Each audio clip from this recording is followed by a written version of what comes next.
52주가 1년인데요. 52주를 넘겨서 벌써 70차 횃불 집회입니다.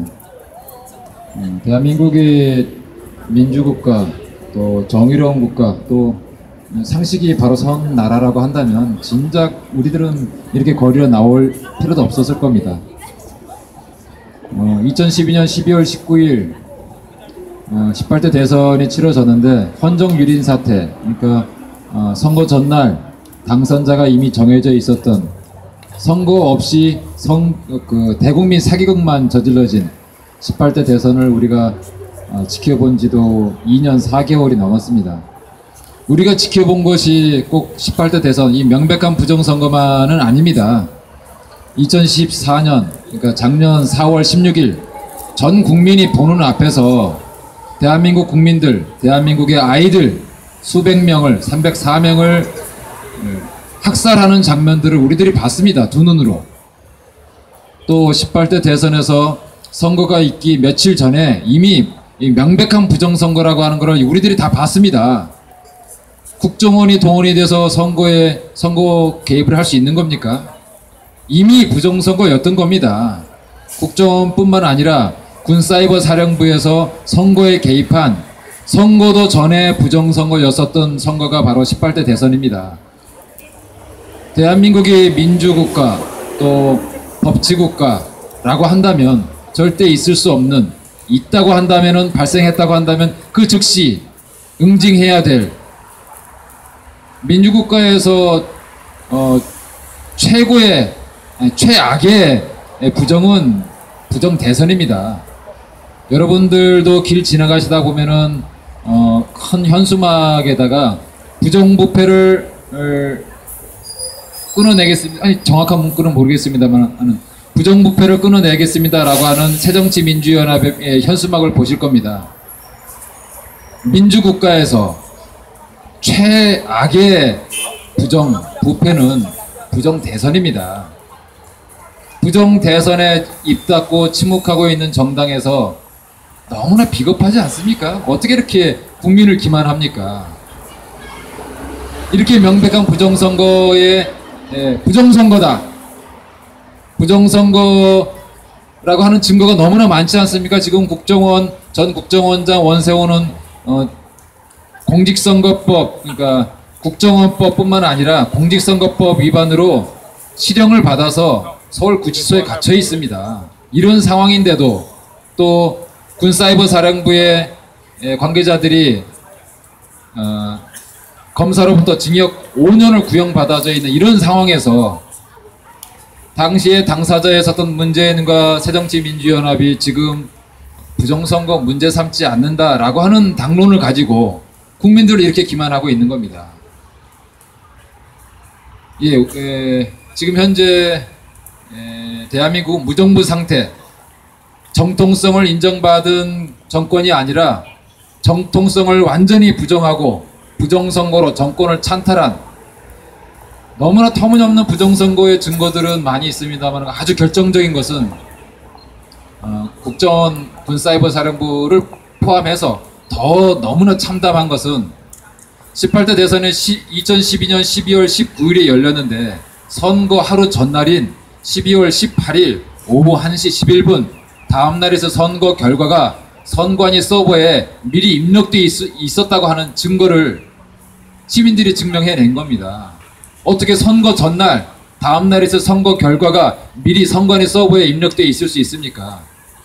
하루 전날 선거 결과가 입력된 선관위 홈페이지에 입력된 그 선거 결과가 선거 다음날인 2012년 12월 20일 선관위가 발표한 최종 결과와 어떻게 일치할 수가 있습니까? 이 주장을 우리가 2년 넘게 시민들이 주장하고 있습니다. 그런데 이거보다 더한 허위사실 유포가 있을 수 있습니까? 이것이 진실이 아니라고 한다면. 지금 청와대를 찾아가 있는 박근혜는 부정선거 사범이다, 내란 범죄자다, 이런 주장으로 저는 24개월을 넘게 투쟁해 오고 있는데 이것 때문에 단 한 번도 경찰로부터 소환조사조차 없습니다. 제가 허위사실 유포를 하거나 또 박근혜의 명예훼손을 했다고 한다면 다른 사람들은 너무나 많이 금방금방 처벌을 하더니 왜 저는 단 한 번도 소환조사조차 하지 않습니까? 이 나라의 대통령이라고 하는 자를 부정선거 사범, 부정선거 사범이라고 그러면 대통령이 아니라는 얘기고 내란 범죄자라고까지 하는데 이석기 전 의원은 내란 음모도 아니 내란 죄를 저지른 것도 아니고 내란 음모도 아니고 내란 선동으로 9년형을 실형을 선고받고 지금 감옥에 있습니다.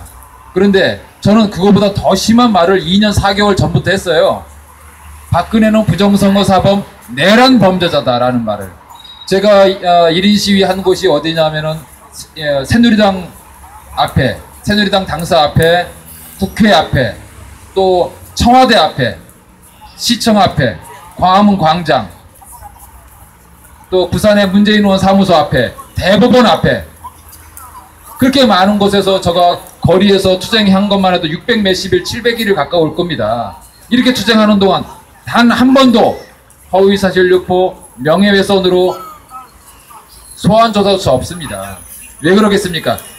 대한민국이 법치국가가 아니라는 겁니다. 이런 주장하는 제가 감옥을 가든지 박근혜가 감옥을 가든지 이 주장 때문에 둘 중 하나가 돼야 되는데 이 대한민국은 법치가 무너지고 헌정이 유린된 지금 현재의 대한민국은 무정부 상태고 시민들의 주권을 빼앗긴, 그러니까 5년에 한 번씩 우리들은 대통령 결정권을 갖습니다. 5년에 한 번만 갖는 것이 아니라 5년 내내 우리들에게 대통령 결정권이 있는 겁니다. 그런데 그 대통령 결정권을 표출하는 순간이 바로 5년에 한 번 있는 선거입니다. 우리들이 가지고 있는 대통령 결정권을 뺏긴 겁니다. 주권을. 대한민국의 주권자로서 누구나 다 가지고 있는 그 주권을 뺏긴 겁니다. 주권을 뺏겼다고 한다면은 나라를 잃은 것과 마찬가지입니다. 일제시대 때 우리들의 주권을 뺏기고 일본인들에게 식민 지배를 받았던 것처럼 지금 우리는 부정선거 세력에게 지배받고 있는 겁니다. 우리들의 주권을 뺏긴 채 나라를 잃은 상황인 겁니다.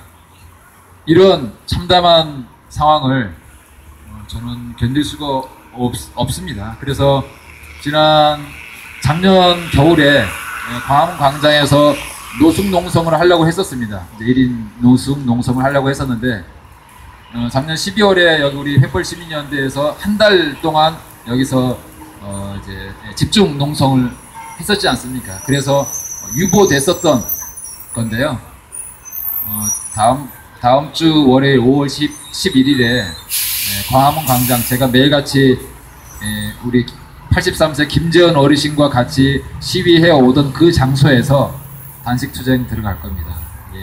제가 하는 단식은 뭐 물도 마시지 않는 단식도 4차례 했습니다만은 저는 효소 먹는다든지 그런 쇼는 하지 않습니다.